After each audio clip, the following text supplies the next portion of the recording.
The hands up as to like which way they roll it, so I get kids who try to shoulder roll here. Well, the problem is that's holding them up. So they get the arm wrong, and some of them don't seem to know their left from their right. So they do it wrong. So what you get them to do is you get them to stand to the side, make sure you kick you in the face, but you get them to push this arm in and help them to rotate. And by getting them to, then you get the old ones then decide, oh, well, I don't need to do that because I know how to do it. It's like, no, that's what you need to make him do. You need to get used to, when somebody's in combat base, so if you go back to combat base, yeah, so he's in combat base, I need to look at like where structurally he's weak. And it doesn't matter if he puts his bum down on his heel, you get some smart ass goes, oh, well, that's because he's too high, and it's still the same principle. The most obvious weakness in his structure is kind of like this, is this arm, because I can try and do all sorts to this. So we've talked about this before. If I pull this arm, he's structurally pretty strong. So even if I pull it, it's much more naturally inside his silhouette, regardless of where I am. If I manage to pull it, he can follow it with his knee follows his elbow, so almost everything becomes good for him. This is still structurally decent. He can put his knee to the mat, so even if I try and pull him and sweep him, he's got base with his knee. So this side is a strong side. I don't want to really attack him here. What I'm trying to do all the time is do things to him that make him do that. Because now if he tries to drive forward. He basically, yeah, structurally it's just poor, and I can move around him here to the blind side much more easier to get up. So this whole thing on forward rolling is just absolutely, it's in all the positions, it mounts bottom. If you actually think about what I want to do is make him forward roll, then what does he want to do? I want to make him forward roll, what does he not want to do? He don't want a forward roll. So what counts has he got to a forward roll? Sorry?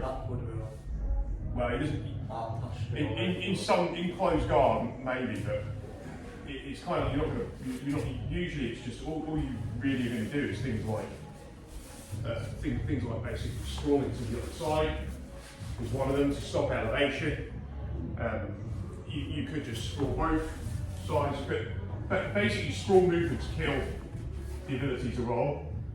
And if he's on his knees, actually going to the combat base it will prevent him from rolling. So what I mean by that is, if I go mount bottom, and Matt's on top, and Matt tries to put his hand in the collar, this is basically what Hickson shows. So I try and now stop him getting his arm out. And the best way to think about everything you want to do here is to think of it as a backward roll. And what does a good backward roll incorporate? So you have this kind of bucket of, I'm going to backward roll. I want to make him forward roll by me backward rolling.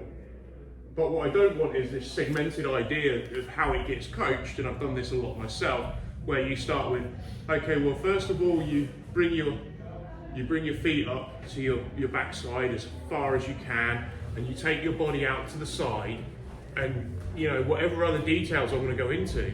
But really what I want to be thinking about is, how do I put that bit of his shoulder to the ground? And as I start to do this, he already knows. This is why Hickson says don't step up when he's doing the demo. And he lets the guy put the arm down and whatever. But what he says to him is don't step up. And the reason he says don't step up is if I start making him roll, the first counter he's got is to combat base. And now I can't roll him anymore. Because now this has become his lead side. And this is a ball ache. This is holding him up. So he's structurally in a good place here. What you almost ideally now are thinking about is I go to do this and he counters. So one option would be to try and switch and not let him post. It's our option. Because I can only forward roll him the other way. I'm not going to be able to forward roll him that way. He's put all his troops in. So this is just everywhere. It's just everywhere. It's a line of vulnerability that's in this because the hips are, even if I sit down, the hips are still above. This is still above. So this is the strong side. It's higher. It's harder to make me pull me down. This is the side. So even on the ball, you can kind of practice that game by thinking about where your hands need to be to act as a counterbalance.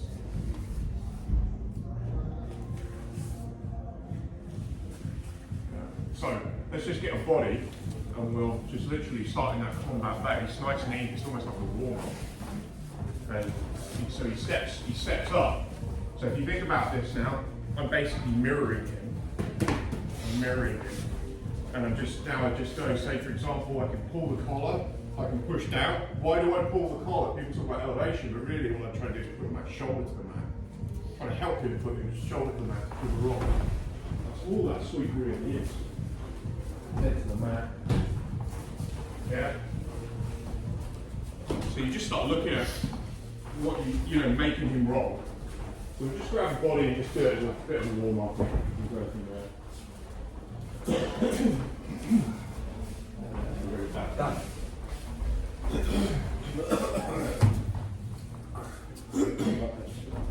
So you're going in combat base. Yeah. You need to go the other way. Yeah. And then just think about that arm going down, like you're going to try and make him touch his sitting bones.